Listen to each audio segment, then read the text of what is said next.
yo puedo intentar transmitirles hoy día, que es esto de cómo el ejercicio físico tiene importantes beneficios desde el punto de vista de la salud mental, ¿no? Y hoy día, sobre todo por todos los avances que tenemos de la neurociencia, podemos incluso comprobar efectivamente estos beneficios en términos del cambio que se produce a nivel cerebral, a nivel mental, con el tema del ejercicio físico. Entonces yo voy a hacer una pequeña introducción, entendiendo que después podemos profundizar en algunas ideas que voy a transmitir y que obviamente podemos también poder profundizar. Lo primero que tenemos que tener claro es que lo que sabemos un poco desde el ámbito más de la biología del cerebro es que el cerebro en general, para todas nuestras actividades, incluida para, por ejemplo, hacer ejercicio físico, es nuestro principal autoboicoteador. El cerebro tiene una característica esencial que es tratar de permanecer siempre en la zona de confort. El cerebro tiene una cantidad de energía limitada que destina básicamente para que nosotros podamos sobrevivir. Al cerebro lo único que le interesa es que nosotros lleguemos vivos cada noche. Por lo tanto, todas las actividades que hagamos y que el cerebro considere que pueden ser, que pueden ir en contra de estos objetivos, va a tratar de boicotearlas. Y a veces el ejercicio físico, por el esfuerzo que significa, por el gasto energético, por un montón de temas, evidentemente el cerebro inicialmente lo considera como una variable que en el fondo podría atentar contra este objetivo. Entonces ahí es donde tenemos un poco esta dicotomía, ¿no? De que el cerebro puede intentar rechazar inicialmente la posibilidad de que hagamos ejercicio físico. Ahora bien, es importante también dejar hoy día claro algo que ya los neurocientíficos hablan hace 10, 15 años, y es la diferencia entre lo que es la mente y el cerebro. El cerebro efectivamente es lo físico, es lo palpable, es lo que se puede tocar, es lo que está dentro de nuestra cabeza, que tiene que ver un poco con nuestras neuronas, con nuestras conexiones, y la mente son los pensamientos y las emociones. Hoy día sabemos que nuestro cerebro es bastante plástico, puede cambiar todos los días hasta el último día de nuestras vidas, pero puede cambiar gracias a la acción de nuestra mente, es decir, lo que pensamos y qué emociones tenemos en cada momento nos va a ayudar un poco a resetear, a cambiar este cerebro. Y evidentemente existe un cerebro particular para cada uno de nosotros. No existe un cerebro igual a otro. Por lo tanto, también entender que los procesos que uno vive en torno al ejercicio físico u a otra actividad de la vida, en el fondo son bastante individuales. Entonces, ahí tenemos un primer idea de la diferencia entre lo que es la mente y el cerebro. Por lo tanto, cuando nosotros en el fondo nos conectamos con el ejercicio y sentimos placer al hacerlo, sentimos satisfacción al hacerlo, todo eso que se produce a nivel mental va hacia el cerebro y de alguna forma vamos convenciendo al cerebro de que la próxima vez tenemos que hacer nuevamente ejercicio, de que la próxima vez tenemos que nuevamente a lo mejor aumentar la carga, aumentar la intensidad, la frecuencia, etc. Por lo tanto, ahí tenemos una primera idea muy interesante. Otra idea que quiero dejar hoy día para el debate es, eh, es este neuromito, ¿no es cierto? Que también ya hace muchos años los neurocientíficos ya no hablan de hemisferio izquierdo y derecho, como se pensaba en algún momento, sino que se habla de este cerebro triúnico, ¿no? De este cerebro que tiene una parte que es instintiva, una parte que tiene que ver más con las emociones, con el hipotálamo, el hipocampo, que tiene que ver con la memoria, y que tiene que ver un poco con el ejercicio físico, que en general, antes de que entremos al siguiente, sabemos que el 90% de las decisiones que hoy día tomamos a diario tienen que ver con las emociones. Por lo tanto, si yo quiero adherir mucho más a una práctica habitual del ejercicio físico, yo tengo que emocionar, tengo que de alguna forma sentir algún grado de emoción con eso. Ojalá, obviamente, placentera. Las emociones de hoy día sabemos que no son ni negativas ni positivas, sino que son placenteras o displacenteras. Entonces, cuando yo tengo una emoción placentera asociada al ejercicio físico, la probabilidad de que eso me afecte positivamente es mucho mayor. Entonces ahí es donde, además, en el ámbito educativo se sabe que los mejores aprendizajes son aquellos que además vienen mediados por el tema de las emociones. Entonces es muy importante saber que hoy día el 90% aproximado de nuestras decisiones, las tengamos claras o no las tengamos claras, seamos conscientes o no las seamos conscientes, tiene que ver un poquito con el tema del sistema límbico, que son las emociones. Después, probablemente a muchos de ustedes se les dijo en el colegio o leyeron que nosotros ocupábamos solo un porcentaje del cerebro. Decíamos, no, mira, nosotros ocupamos un 15, un 20, lo cual también corresponde a un neuromito, porque hoy día sabemos que el cerebro se utiliza totalmente, eh, pero no lo ocupamos todo al mismo tiempo, vamos utilizando partes del cerebro, y nosotros tenemos una posibilidad de ocupar máximo en un mismo momento hasta un 2% del cerebro. ¿Y esto qué implica? Que cuando yo estoy haciendo ejercicio físico, yo utilizo un 2% del cerebro. ¿Qué es lo que sucede? Que si yo voy haciendo ejercicio físico y voy pensando, ¿no es cierto?, en el problema que tengo o me frustro por alguna situación, ya ese 2% no lo estoy poniendo en juego para hacer ejercicio porque yo tengo un 0,3 o un 0,5 ocupado, ¿no es cierto?, en esta emoción que estoy experimentando. Entonces, ahí un poco la clave de tratar de utilizar siempre al máximo ese 2% máximo que podemos utilizar en cualquier actividad. Aquí lo estamos viendo en el contexto del ejercicio físico, pero esto en el fondo es aplicable indudablemente a cualquier actividad que hacemos en la vida. Entonces, tener claro que nosotros vamos encendiendo y apagando distintas zonas cerebrales de acuerdo a lo que estamos haciendo. Por lo tanto, el 2% que encendemos para hacer ejercicio físico, lo encendemos todos. Lo que pasa es que, insisto, vuelvo a la idea, no todos utilizan ese 2% al 100%. Y otra cosa muy importante que tiene que ver, este tercer neuromito que quiero transmitir hoy día, una cosa muy importante que tiene que ver con el ejercicio físico, es que efectivamente ya sabemos que las neuronas que se mueren, que ya sabemos que técnicamente no se mueren, sino que se apagan, pueden volver a iluminar al ejercicio físico, tal cual como vamos a ver a continuación, ¿no? De que efectivamente el ejercicio físico es una de las actividades que más produce regeneración neuronal. Entonces, ahí es donde es muy importante inculcar el hábito del ejercicio físico, ya no solo por lo que sabemos que vamos a tocar ahí, que disminuye las depresiones o disminuye la ansiedad, sino que también porque aumenta la posibilidad de desarrollo cognitivo. Otra cosa que también ya se ha podido comprobar un poco desde la neurociencia es que nuestro cerebro, en general, por este objetivo que tiene, por esto que yo he conversado anteriormente, ¿no?, de que eh, tiene este objetivo de ayudarnos a sobrevivir, no es un cerebro positivo, es un cerebro que viene dado de manera negativa, porque es un cerebro que en el fondo está programado para sobrevivir, es muy ahorrativo y por eso muchas veces automatizamos muchas conductas que a veces son positivas y no tan positivas, se resiste a los cambios, porque tiene que salvaguardar un poco y tratar de cumplir este objetivo, y por tanto se focaliza mucho más en el miedo y se detiene más en lo negativo. Por eso es que en general nos resulta más difícil adquirir hábitos, entre esos el del ejercicio físico. También nos dificulta mucho a veces evaluar como positivo las situaciones que nos ocurren alrededor, y muchas veces también esto es lo que nos impulsa a hablar más mal de las cosas que positivas. Entonces, ahí es donde tenemos una interesante tarea que desarrollar, y en parte esto se desarrolla, como les decía anteriormente, con la acción de la mente hacia el cerebro, que también es potenciado a través del ejercicio físico.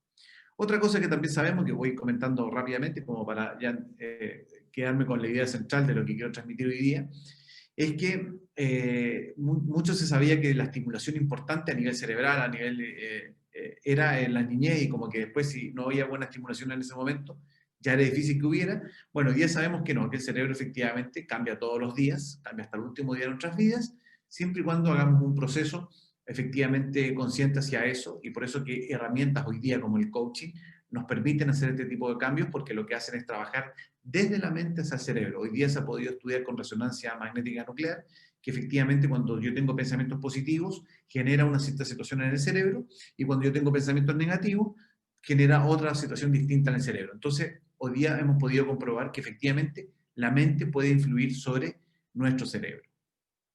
Y por lo tanto, aquí también hay un neuromito, ¿no es cierto?, de que el cerebro no aplaude nuestros cambios, el cerebro tiende a permanecer en la zona de confort, y por eso que cuando nosotros decimos a partir del lunes voy a cambiar la dieta, voy a dejar de fumar y voy a hacer ejercicio físico, no nos resulta, porque el cerebro, por una cantidad de energía limitada que tiene y porque en el fondo su objetivo uno es ayudarnos a sobrevivir, tiende a rechazar los cambios, sobre todo aquellos cambios inmediatos.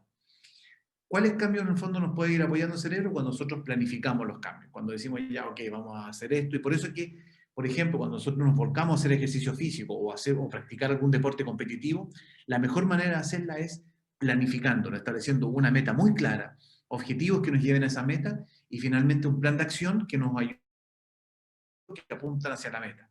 Por eso es que ahí es muy importante, por ejemplo, procesos como el coaching, donde también nos enseñan a trabajar muy bien en la formulación de metas y objetivos.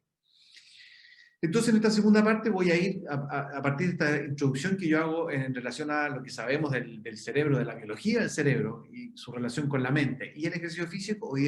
Ahora voy a comentar específicamente lo que tiene que ver y qué produce en el cerebro el cambio en el tema del ejercicio físico. Primero, dejar algunas ideas que probablemente ustedes ya manejaban, que el ejercicio físico disminuye al menos un 50% las probabilidades de desarrollar depresión y mejora el estado de ánimo. Esto es muy importante porque se ha podido estudiar que personas que efectivamente tienen frecuencia en la realización del ejercicio, efectivamente tienen un 50% menos de posibilidades de desarrollar depresión, e incluso aquellas que ya tienen desarrollado el cuadro clínico de la depresión, eventualmente se ha podido estudiar que cuando se les medica el ejercicio físico, en vez de un segundo medicamento, tienen un mejor pronóstico. Entonces, en eso creo que ha sido la evidencia bien concluyente. Otra de las cosas importantes es que, sobre todo para aquellas personas que tienen síntomas de ansiedad permanente, nosotros desde el punto de vista psicológico clasificamos los tipos de ansiedad como ansiedad de estado o ansiedad de rasgo. Por ejemplo, un deportista, pensemos por ejemplo en la selección nacional ayer, ¿no es cierto?, que lamentablemente cayó derrotada en Uruguay. Si los jugadores entraron a esa cancha con algún grado de ansiedad, eso nosotros lo denominamos como ansiedad de estado. Es una ansiedad más situacional, más puntual. Pero cuando las personas tienen permanentemente síntomas de ansiedad, se denomina ansiedad de rasgo. ¿Qué es lo que se ha visto? Que el deporte aumenta la ansiedad de estado, pero que el ejercicio físico disminuye la ansiedad de rasgo. Por eso que las personas que en general son muy ansiosas en la vida, es muy recomendado hacer deporte y ojalá algún ejercicio de tipo aeróbico. Otra de las cosas, beneficios que también están muy estudiados, muy refrendados, ¿cierto?, con estudios, es que aumenta y mejora la autoestima y la autoconfianza en las personas. De hecho, hay deportes, por ejemplo, como el running, que está ahí en la foto, que por qué se ha popularizado tanto y por qué en algún momento que fue una moda, hoy día ya es el segundo deporte más practicado en nuestro país, simplemente porque es un deporte que facilita mucho esto, a través de la consecución de objetivos. No es un deporte que requiera gran conocimiento técnico, entonces es fácil de practicar, es fácil de salir, es fácil de planificar, etc.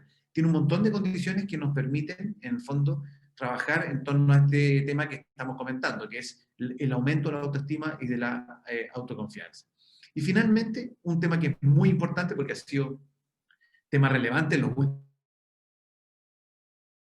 ejercicios físicos, está muy lejos de tener este estereotipo que tuvo algunos años cuando se decía que las personas que iban a los gimnasios tenían como cabeza de músculo, ¿no es cierto? Se les decía peyorativamente como que fortalecían el cuerpo y no la cabeza. Bueno, hoy día se sabe justamente lo inverso, lo contrario. Se sabe que el ejercicio físico aumenta el desempeño intelectual y cognitivo en las personas. Fíjense lo interesante, sobre todo por el tema escolar, ¿no?, donde se cuestionan si tenemos que tener más horas de educación física o no en los colegios. Bueno, pero principalmente el gran, yo diría, sustento para entender el beneficio psicológico que tiene el ejercicio físico es la producción de endorfina. Y por eso es que cuando caímos en confinamiento, ¿cierto?, y muchas personas dejaron de practicar ejercicio en términos de volumen, de frecuencia, de intensidad, empezaron a sentirse mal, empezaron a sentirse como con un estado de ánimo bajo, y no es que hayan desarrollado de repente la depresión, simplemente el cuerpo empezó a echar de menos la producción de endorfina que estaba acostumbrada a recibir. Esto actúa igual que cualquier otra droga exógena. Es decir, si yo consumo durante un cierto tiempo una droga, voy acostumbrando mi organismo, mi cuerpo a eso. Si dejo de consumirla, mi cuerpo la resiente.